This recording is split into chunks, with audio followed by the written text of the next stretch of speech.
একজন জালিম শাসকের অধীনে ৬০ বছর থাকা এটি অনেক বেশি কল্যাণকর একজন শাসকের অনুপস্থিতিতে এক রাত থাকার চেয়েও। আমার মানুষের জীবন রক্ষা করা দরকার, যেন কেউ আমাদেরকে বলতে না পারে যে আগে যারা ছিল তারাই ভালো ছিল। আপনাদের এই অভ্যুত্থান যেন ব্যর্থ না হয়, আপনাদের এই আন্দোলন যেন ব্যর্থ না হয়, যে উদ্দেশ্যে আপনি করেছেন সেটি যেন কোনো অবস্থায় ব্যর্থ না হয়। ইন্নাল্লাহা লা ইয়াযাউ বিস-সুলতানি মা লা ইয়াযাউ বিল কুরআন। একজন সুলতান তিনি এত বেশি কাজ করতে পারেন যত বেশি কাজ আমরা কোরআনের মাধ্যমে বা ওয়াজ নসিহতের মাধ্যমে আমরা এত কাজ করতে পারবো না যতটুকু কাজ সুলতানের মাধ্যমে হয়। বৈষম্য বিরোধী ছাত্র আন্দোলনের সমন্বয়কদেরকে বলবো যে আপনার দ্রুত পদক্ষেপ নেন প্লিজ। যাদেরকে আপনার ভালো মনে করেন তাদেরকে আপনার দ্রুত দায়িত্ব দেন যারা রাষ্ট্র পরিচালনা করতে পারে। আপনি কেবল রেটরিকের উপর নির্ভর করবেন না, আপনারা দেখবেন যে অ্যাডমিনিস্ট্রেশনে কারা ভালো কাজ করে, কারা রাষ্ট্র পরিচালনায় দক্ষ, এই দিকগুলোতে আপনার আগে তাকান। কে কত বেশি পপুলার সেই সকল দিকে তাকানোর প্রয়োজন নেই, সুযোগ নেই।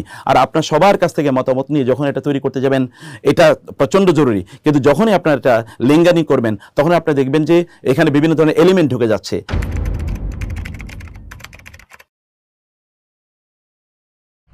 প্রিয় দেশবাসী এবং বৈষম্য বিরোধী ছাত্র আন্দোলনের সমন্বয়কবৃন্দ, পলিটিক্যাল লিডারশিপ, কমিউনিটি লিডারশিপ এবং পলিসি মেকার যারা আছেন তাদের প্রত্যেকের জন্য আমাদের প্রচণ্ড জরুরি, অত্যন্ত গুরুত্বপূর্ণ একটি বার্তা রয়েছে। আপনি দেখছেন যে সমগ্র বাংলাদেশ জুড়ে অ্যানার্কি চলছে, চারিদিকে লুটতরাজ, নৈরাজ্য চলছে। এখানে একটা পাওয়ার ভ্যাকিউম তৈরি হয়েছে, অর্থাৎ কারা রাষ্ট্র পরিচালনা করবে এই বিষয়টি এখন নির্ধারিত হয়নি। খুবই দুর্ভাগ্যবশত এখনও তা নির্ধারিত হয়নি। কারা রাষ্ট্র পরিচালনা করবে, স্টেট স্ট্রাকচার কী হবে সেটি এখনও আমরা নির্ধারণ করতে পারিনি, অথচ প্রায় 3 দিন গত হয়ে গিয়েছে। এর অনুপস্থিতি যখন একটা স্টেট স্ট্রাকচার না থাকে তখন অথরিটি তৈরি হয় না। যদি অথরিটি তৈরি না হয় তাহলে সেখানে কে কোন দায়িত্ব পালন করবে, এই দায়িত্ব যখন ভাগাভাগি না থাকে তখন এখানে আসলে একটা অ্যানার্কি তৈরি হয়, তখন একটা নৈরাজ্য তৈরি হয়, তখন লুটতরাজ তৈরি হয়, তখন চারিদিকে একজন আরেকজনের পেছনে লাগে, তাদের প্রতিহিংসা যেগুলো আছে এগুলো বাস্তবায়ন করা শুরু করে। এবং পলিটিক্যাল সায়েন্স বলে যে যখন একটা পাওয়ার ভ্যাকিউম তৈরি হয় এবং এখানে যখন স্টেট স্ট্রাকচার না থাকে, যখন বিভিন্ন জায়গায় যাদের কাজ করার কথা তারা যদি কাজ না করে, তাহলে সেখানে মানুষের মধ্যে যে ন্যাচারাল ইনস্টিংক্ট আছে, অর্থাৎ খারাপ কাজের যে প্রবণতা মানুষের মধ্যে রয়েছে, এই প্রবণতাগুলো তখন জেগে ওঠে। তখন শয়তান তো এখানে আছেই, আর মানুষের কিন্তু স্বাভাবিক কিছু প্রবণতা থাকে যে খারাপ কাজ করা, অন্যের বিরুদ্ধে তার হিংসা থাকে, প্রতিহিংসা থাকে, জিজ্ঞাসা থাকে, তার শত্রুতা থাকে অনেক আগের, এগুলোকে তখন তারা চরিতার্থ করতে চায়। অথবা যারা এখানে সুযোগ সন্ধানী যে সকল গ্রুপরা থাকে, লুটেরা গ্রুপ থাকতে পারে। আবার এমন অনেকে আছে যারা বিক্ষুব্ধ, সংক্ষুব্ধ অনেক কারণে, বিভিন্ন কারণে তারা তখন এই সুযোগগুলো তারা কাজে লাগিয়ে অন্যদের উপর তারা জুলুম নির্যাতন চালাতে থাকে। অথবা সেখানে তারা তখন তাদের সেই স্বার্থ চরিতার্থ করার জন্য বিভিন্ন ধরনের মেকানিজম, এজেন্ডা তারা বাস্তবায়ন করতে থাকে। সেখানে আমরা গোটা বাংলাদেশ জুড়ে এখন এরকম একটা নৈরাজ্য দেখতে পাচ্ছি, কারণ পলিটিক্যাল একটা স্ট্রাকচারে বা পলিটিক্যাল যদি আমরা বলি রাষ্ট্র পরিচালনা করার ক্ষেত্রে যে পলিটিক্যাল ফিলসফিতে কিন্তু এরকম একটা বিষয় আছে। এবং সেই কারণে আস্তে আস্তে ধীরে ধীরে তখন রাষ্ট্রটা একটা ব্যর্থ রাস্তা, মানে ফেইল্ড স্টেটে তখন পরিণত হয়। আর যখন ফেইল্ড স্টেট হয় তখন সেখানে এমন একটা অবস্থা দাঁড়ায় যে অন্য রাষ্ট্রগুলো, যে সকল রাষ্ট্রগুলো আপনার সুযোগের অপেক্ষা থাকে, তারা ইন্টারভেনশন, মিলিটারি ইন্টারভেনশন বা হিউম্যানিটেরিয়ান গ্রাউন্ডে তারা তখন বলে যে না, এখানে আসলে মানবতা বা মানব জাতিকে রক্ষা করা অথবা মানব কল্যাণে তখন আমাদের ইন্টারভেন করা দরকার। তখন তারা সেখানে ইন্টারভেনশনে যায়, তখন তারা সেখানে মিলিটারি অ্যাটাক করে, অথবা তারা ওই রাষ্ট্রকে বাঁচানোর জন্যে এই ছুতায়, এই অজুহাতে তারা তখন সেখানে আক্রমণ করে, সেটাকে তারা তখন দখল করে নেয়। এরকম কিছু অবস্থা কিন্তু চারিদিকে তৈরি হয়।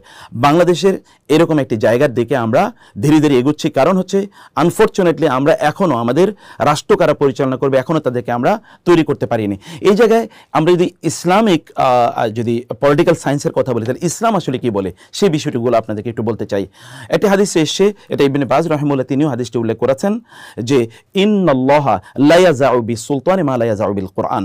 আল্লাহ সুবহানাহু ওয়া তাআলা একজন সুলতানের মাধ্যমে, মানে একজন শাসকের মাধ্যমে মানুষের কল্যাণ এবং অশান্তি এমনিভাবে থেকে মানুষকে রক্ষা করেন যতটা না তিনি কোরআনের মাধ্যমে করেন না। মানে কোরআনের মাধ্যমে আপনি ওয়াজ নসিহত করতে পারবেন, কিন্তু সুলতানের মাধ্যমে আপনি এটি করতে পারবেন। এই কারণে দেখেন মানে ইসলামিক পলিটিক্যাল সায়েন্সে এই কথা বলা হয় যে শয়তানের মানে দল থাকে, ইন্নালিশ শয়তানি তয়ফা ওয়ালিশ সুলতানি সাইফা, অর্থাৎ সুলতান রাষ্ট্রের থাকে কি তার দণ্ড থাকে, দণ্ডের মাধ্যমে রাষ্ট্র তখন যারা এনার্কি তৈরি করে, অর্থাৎ যারা তখন বিভিন্ন ভ্যান্ডালিজম অথবা অপরাধ তৈরি করে, অপরাধীদেরকে দমন করার জন্য তখন রাষ্ট্র তার দণ্ড এটা ব্যবহার করে। এই দণ্ডের প্রচণ্ড গুরুত্ব আছে, কারণ শয়তান এই কাজগুলোকে উস্কে দেয় এবং শয়তানকে প্রতিহত করার জন্য দণ্ডের প্রয়োজন রয়েছে। ইমাম আহমদ মাহমুদ রহিমাহুল্লাহ, ফুদাইল ইবনে আয়াদ রহিমাহুল্লাহ তারা বলেছেন, যদি লাউ কানা লানা দাওয়াতুন মুজাবাতুন লাদাউনা বিয়া বিস-সুলতানি, যদি আমাদের এমন নিশ্চয়তা থাকতো একটা দোয়া আমাদের কবুল হবে। তাহলে আমরা আল্লাহর কাছে দোয়া করতাম, আল্লাহ আমাদেরকে এমন শাসক প্রদান করো, অথবা আমাদের শাসকদেরকে এমন ক্ষমতা প্রদান করো যেন আমাদের রাষ্ট্রকে তারা উন্নত করতে পারে, সাধারণ মানুষকে যেন নিরাপত্তা প্রদান করতে পারে। এই কথাগুলো তারা বলতেন। এবং একই বক্তব্য কিন্তু ওসমান ইবনে আফফান রাদিয়াল্লাহু তাআলা আনহু থেকে বর্ণিত আছে যে ওসমান ইবনে আফফান রাদিয়াল্লাহু তাআলা তিনি বলেছেন, একজন সুলতান তিনি এত বেশি কাজ করতে পারেন যত বেশি কাজ আমরা কোরআনের মাধ্যমে বা ওয়াজ নসিহতের মাধ্যমে আমরা এত কাজ করতে পারবো না, যতটুকু কাজ সুলতানের মাধ্যমে হয়। ইবনে তাইমিয়া রাহিমাহুল্লাহ তিনি একই কথা বলেছেন। ইবনে তাইমিয়া রাহিমাহুল্লাহ বলেছেন, সিত্তুনা সানাতান মিন সুলতানিন জাইরিন আসলাহু মিন লাইলাতিন বিদুনি সুলতানিন। অর্থাৎ আপনি একজন জালিম শাসকের অধীনে 60 বছর থাকা এটি অনেক বেশি কল্যাণকর একজন শাসকের অনুপস্থিতিতে এক রাত থাকার চেয়েও। একটি রাত যদি একজন শাসকের অধীনে মানে অনুপস্থিতিতে আপনি থাকেন তাহলে কি হবে? লুটতরাজ হবে, মানুষ মানুষকে হত্যা করবে, অ্যানার্কি তৈরি হবে, বিভিন্ন জায়গায় তখন বিভিন্ন গ্রুপিং তৈরি হবে। আমরা বিভিন্ন দেশকে ব্যর্থ রাষ্ট্র হতে দেখি, আসলে সেখানে সত্যিকার ভালো লিডারশিপ বা ভালো সেখানে অ্যাডমিনিস্ট্রেশন বা গভর্নেন্স সেখানে তৈরি হয়নি। এক গভর্নেন্স থাকার পরেও বিভিন্ন রাষ্ট্র ব্যর্থ হয়, আর যেখানে গভর্নেন্স নাই সেখানে রাষ্ট্রের অবস্থা কি হতে পারে? আমরা খুবই দুর্ভাগ্যজনকভাবে আমরা দেখছি যে দীর্ঘদিন পর্যন্ত অনেক দিন চলে যাচ্ছে, প্রায় 3 দিন চলে যাচ্ছে, কিন্তু এখনও কোনো রাষ্ট্রীয় অবকাঠামো তৈরি হয়নি। আমরা বৈষম্য বিরোধী ছাত্র আন্দোলনের সমন্বয়কদেরকে বলবো, এবং আমরা যারা এখানে ফ্রন্ট লাইনে যারা এই কাজগুলো করেছেন তাদেরকে বলবো যে আপনার দ্রুত পদক্ষেপ নেন প্লিজ। যাদেরকে আপনার ভালো মনে করেন তাদেরকে আপনার দ্রুত দায়িত্ব দেন যারা রাষ্ট্র পরিচালনা করতে পারে। আপনার কেবল রেটরিকের উপর নির্ভর করবেন না, আপনারা দেখবেন যে অ্যাডমিনিস্ট্রেশনে কারা ভালো কাজ করে, কারা রাষ্ট্র পরিচালনায় দক্ষ, এই দিকগুলোতে আপনার আগে তাকান। কে কত বেশি পপুলার সেই সকল দিকে তাকানোর প্রয়োজন নেই, সুযোগ নেই। আর আপনার সবার কাছ থেকে মতামত নিয়ে যখন এটা তৈরি করতে যাবেন এটা প্রচণ্ড জরুরি, কিন্তু যখনই আপনার এটা লিঙ্গানি করবেন তখন আপনি দেখবেন যে এখানে বিভিন্ন ধরনের এলিমেন্ট ঢুকে যাচ্ছে, এখানে বিভিন্ন ধরনের মানে পক্ষ এখানে কাজ করবে। এখনও তো বিভিন্ন পক্ষ কাজ করছে এবং রাষ্ট্রকে ব্যর্থ করার জন্য কিন্তু বিভিন্ন ধরনের মেকানিজম কাজ করছে। এখানে ইন্টারন্যাশনাল এখানে ইস্যু রয়েছে, এখানে ন্যাশনাল ইস্যু রয়েছে, ব্যক্তিগত স্বার্থ রয়েছে, যারা এতদিন পরিচালনা করেছেন তাদের লোকজন রয়েছে, অনেক ইস্যু এখানে রয়েছে। অতএব রাষ্ট্রকে ব্যর্থ হতে দেওয়া যাবে না। যদি কারণ প্রত্যেকটা রেভলিউশনের পর একটা কাউন্টার রেভলিউশনের কিন্তু একটা সুযোগ থেকে যায়।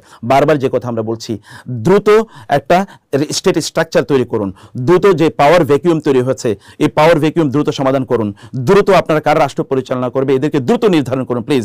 আর রাষ্ট্র যারা পরিচালনা করবে তাদের অনুপস্থিতি যদি এখনও আপনি নির্ধারণ না করতে পারেন, তাহলে আমরা যারা পলিটিক্যাল লিডারশিপ রয়েছেন, যারা অ্যাসপায়ার করছেন যে আপনার রাষ্ট্রকে পরিচালনা করবেন, আপনারা দ্রুত রাইজ আপ করুন, আপনারা দ্রুত দাঁড়িয়ে যান পরিচালনা করার জন্য, রাষ্ট্রকে পরিচালনা করার জন্য। কমিউনিটি লিডারশিপ তৈরি হয়ে যান, পলিসি মেকাররা আপনারা পলিসি প্রদান করুন। এবং আমরা বলবো যে যেখানে ছাত্ররা তোমরা যারা রয়েছে তোমরা দাঁড়িয়ে যাও, রাতগুলোতে তোমরা পাহারা দেওয়ার ব্যবস্থা করো, দিনে তোমরা পাহারা দেওয়ার ব্যবস্থা করো, তোমরা রাষ্ট্রকে পরিচালনা করার ব্যবস্থা করো। আমরা প্রত্যেকটা অঞ্চল ভিত্তিক বলবো যে অঞ্চল ভিত্তিক প্রয়োজনে কমিউনিটি লিডারশিপ তৈরি করুন। আপনারা সেখানে যারা সমাজে যারা মাতাব্বর শ্রেণী রয়েছেন অথবা সমাজে যারা চিন্তক রয়েছেন তারা দাঁড়িয়ে যান, তারা গ্রুপ তৈরি করুন, এবং ওইখানে যেন কোনো এনার্কি তৈরি যেন না হয় সেই বিষয়গুলো আপনারা দেখবেন। কারণ আল্লাহ সুবহানাহু ওয়া তাআলা সুলতানকে প্রচন্ড গুরুত্ব দিয়েছেন। রাসূল সাল্লাল্লাহু আলাইহি ওয়াসাল্লাম কি বলেননি আসুলতানু যুল্লাহি ফিল আরদ, অর্থাৎ সুলতান হচ্ছে আল্লাহ সুবহানাহু ওয়া তাআলার পক্ষ থেকে জমিনে আল্লাহর কাজগুলো বাস্তবায়ন করেন। এবং এই কারণে ইবনে খালদুন রাহিমাহুল্লাহ তিনি তার আল মুকাদ্দিমাতে তিনি বলেছেন, ইন্না সুলতানা নাইবুন আন সাহিবিশ শরিয়াতি ফি হিফজিদ্দিন ওয়া সিয়াসাতিদ দুনিয়া। ইবনে খালদুন রাহিমাহুল্লাহ তার আল মুকাদ্দিমা, যেটা পলিটিক্যাল ফিলোসফি অথবা যদি আমরা সোশিওলজি সোশ্যাল সায়েন্সের প্রথম গ্রন্থ এবং যেটা মূল ফাউন্ডেশন, সেই গ্রন্থে তিনি বহু আগে এই থিওরি তিনি বলে গিয়েছেন, যারা রাষ্ট্র পরিচালনা করে এরা আল্লাহ সুবহানাহু ওয়া তাআলার পক্ষ থেকে এই জমিনে দায়িত্বশীল। তাদের দুটো কাজ থাকে, একটা হচ্ছে সিয়াসাতুদ দুনিয়া, এই দুনিয়ার পলিটিক্স নিয়ন্ত্রণ করে তারা, এবং হিফজুদ্দিন অর্থাৎ মানুষের ধর্ম বা তাদের যে দিনদারিটা তারা রক্ষা করে। এটি খুবই খুবই গুরুত্বপূর্ণ। এই জন্যে ইসলামের পলিটিক্যাল সায়েন্সে একটা মূল নীতি হলো যে মানুষের তাদের জানমাল রক্ষা করতে হবে, তাদের জীবন রক্ষা করতে হবে, তাদের সম্মান রক্ষা করতে হবে। এগুলো তাদের জন্য যে আপনি ভালো কাজ করবেন, জালবুল মানফা, অর্থাৎ তাদের জন্য ভালো কাজ করার চেয়ে তাদের ক্ষতি করা থেকে তাদেরকে বাঁচানো খুবই খুবই গুরুত্বপূর্ণ। এবং পলিটিক্যাল ফিলোসফিতে আরেকটি মূলনীতি আছে, তা হলো যে মানুষের আল মাসালিহুল আম্মা ওয়াজিবাতুন, অর্থাৎ মানুষের পাবলিক ওয়েলফেয়ার, মানুষের কল্যাণ নিশ্চিত করে এটা কিন্তু ওয়াজিব। আর এটি একজন সুলতানের অধীনে কেবলমাত্র সংগঠিত হয়, এটি এমনিতে তৈরি হতে পারে না। সেজন্য দ্রুত কারা রাষ্ট্র পরিচালনা করবে আপনারা দ্রুত তা নির্ধারণ করুন, এবং তার অ্যাবসেন্সে আপনারা কমিউনিটি লিডারশিপ দ্রুত তৈরি করে নিন। কারণ হাদিসে রাসূলুল্লাহ সাল্লাল্লাহু আলাইহি ওয়াসাল্লাম বলেছেন, কুল্লুকুম রাঈন ওয়া কুল্লুকুম মাসউলুন আন রাইয়াতি, তোমরা প্রত্যেকে দায়িত্বশীল এবং তোমাদের প্রত্যেকে তোমাদের দায়িত্ব সম্পর্কে জিজ্ঞাসা করা হবে। ইন্নাল্লাহা সাইরুন কুল্লা রাইন আম্মা ইস্তারাহু, আল্লাহ সুবহানাহু ওয়া তাআলা প্রত্যেককে প্রশ্ন করবেন তার অধীনস্থদের ব্যাপারে, তার সারাউন্ডিং এর ব্যাপারে। আপনাদেরকে কমিউনিটি লিডারশিপ তৈরি করতে হবে এবং ওলামায়ে কেরামরা আপনারাও কাজ করেন, আমরাও রয়েছি, আমরাও এই ছাত্র সমন্বয় যারা রয়েছেন আপনাদের সাথে আমরাও রয়েছি। আমি আমার টিম সহ ইনশাআল্লাহ আপনাদের সাথে থাকবো, আমরা কাজ করব। আমাদেরকে রাষ্ট্রকে ব্যর্থ হতে কোনো অবস্থায় দেওয়া যাবে না। আমরা আবারও সমন্বয়কদেরকে বলবো, পলিসি মেকারদেরকে বলবো, যারা ফ্রন্ট লাইনে থেকে যারা এই মুভমেন্ট পরিচালনা করেছেন, আপনারা দ্রুত বসুন প্লিজ। যাদেরকে আপনাদের ভালো মনে হয়, যোগ্য মনে হয়, তাদেরকে আপাতত দেন, পরবর্তীতে আপনার প্রয়োজন আবার সংস্কার করবেন, পরিবর্তন করবেন, কিন্তু এখনই দ্রুত আপনারা দায়িত্ব পালনের জন্য লোক তৈরি করে দিন প্লিজ। আল্লাহ সুবহানাহু ওয়া তাআলা আমাদের রাষ্ট্রকে রক্ষা করুন। রাষ্ট্র কিন্তু আমাদের কিন্তু খুব কষ্ট যাচ্ছে, রাষ্ট্র সত্যিকার অর্থে কোন দিকে যাচ্ছে আমরা বুঝতেই পারছি না। কে পরিচালনা করবে এরকম কোনো লোক নাই। পুলিশ ডিপার্টমেন্ট তারা কাজ করতে পারছে না, তারা কাজ করছে না। অন্যান্য ব্যুরোক্রেসি তারা কাজ করছে না। এখানে বিজনেসগুলো সব স্থবির হয়ে রয়েছে। পাবলিক যে সকল ইনস্টিটিউট রয়েছে, কোনো ইনস্টিটিউট কাজ করছে না, কেউ কোথাও কাজে যাচ্ছে না, কারণ কোনো ইনস্ট্রাকশন তো কেউ পাচ্ছে না। ইনস্ট্রাকশন কে দেবে সেরকম লোকের এখানে অভাব রয়েছে। আমরা যারা সেনাবাহিনী রয়েছে আমরা তাদেরকে বলবো যে প্লিজ আপনার যতটুকু আছে আপনার বিভিন্ন ফোর্সকে বিভিন্ন জায়গায় আপনার ছড়িয়ে দিন, যেন মানুষকে তারা রক্ষা করে। এভাবে সম্মিলিতভাবে আমাদেরকে কাজ করার জন্য এগিয়ে আসতে হবে। ওলামায়ে কেরামদেরকে বলবো মিম্বরগুলো আপনার ব্যবহার করুন মানুষদেরকে বলার জন্য, তারা যেন তাদের দেশকে যেন তারা রক্ষা করে, তারা যেন এখানে নাইট ভিজিল অর্থাৎ তারা যেন সীমান্ত প্রহরীর মতো তারা যেন প্রহরে যেন তারা দাঁড়িয়ে যায়। মাদ্রাসার ছাত্র তোমরা দাঁড়িয়ে যাও, ওলামায়ে কেরাম আপনার কথা বলুন, স্পিক আউট করুন, কারণ সময় খুবই দ্রুত ফুরিয়ে যাচ্ছে। আমরা কিন্তু চারিদিকে খারাপ অবস্থা দেখছি, ভালো অবস্থা দেখতে পাচ্ছি না।